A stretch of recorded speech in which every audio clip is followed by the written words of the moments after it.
आपण पाहत आहात अर्वाचीन महाराष्ट्र न्यूज।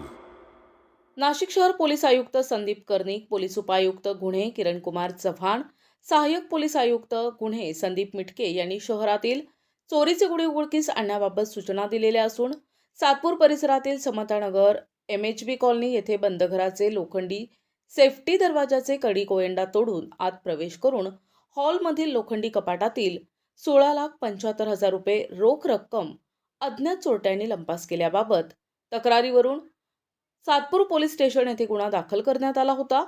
सदर गुन्ह्याच्या तपासादरम्यान गुन्हे शाखा युनिट 2 चे पोलीस अधिकारी आणि अंमलदार यांनी गुन्ह्याच्या घटनास्थळाला तात्काळ भेट देऊन आजूबाजूचे CCTV फुटेजची पाहणी केली होती। त्यावरून असे निष्पन्न झाले की सदर घरफोडी करताना आरोपी मोटारसायकलवर आलेले दिसले। हाच तपासाचा धागा पकडून सदर आरोपीचा CCTV फुटेजच्या जवळपास 80 CCTV कॅमेऱ्यांची पाहणी करून आरोपी सिकलकर जमातीचे असल्याचे निष्पन्न केले। मात्र आरोपी मिळून येत नव्हते।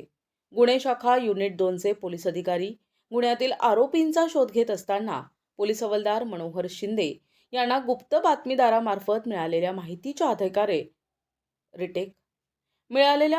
आधारे सहाय्यक पोलीस निरीक्षक हेमंत तोडकर यांनी पथकाला योग्य ते मार्गदर्शन करून नंदुरबार येथे पाठविण्याची परवानगी दिली।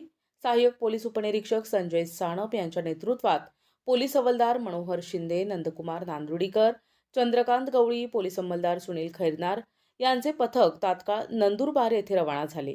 अहोरात्र परिश्रम करून शोध घेत त्यास नंदुरबार येथे संशयित आरोपी परबत सिंग दिलीप सिंग सिकलकर याला ताब्यात घेऊन नाशिक येथे आणले। गुन्ह्याच्या अनुषंगाने केलेल्या सविस्तर चौकशीत आरोपीनं दिलेल्या कबुलीवरून नाशिक शहरातील सातपूर पोलीस स्टेशन हद्दीतील 2 तर उपनगर पोलीस स्टेशन हद्दीतील 1 असे 3 गंभीर गुन्हे उघडकीस आले असून यात एकूण 85,000 रुपये किमतीच्या 2 मोटारसायकल, 2 पंचांसमक्ष सविस्तर पंचनामा करून जप्त करण्यात आल्या। आरोपीला जप्त मुद्देमालासह पुढील कारवाई कामी सातपूर पोलीस ठाण्याच्या ताब्यात देण्यात आले आहे।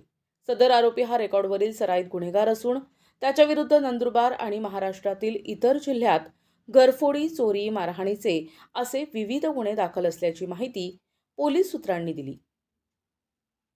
प्रतिनिधी शिवाजी अडांगळे, अर्वाचीन महाराष्ट्र न्यूज, सातपूर।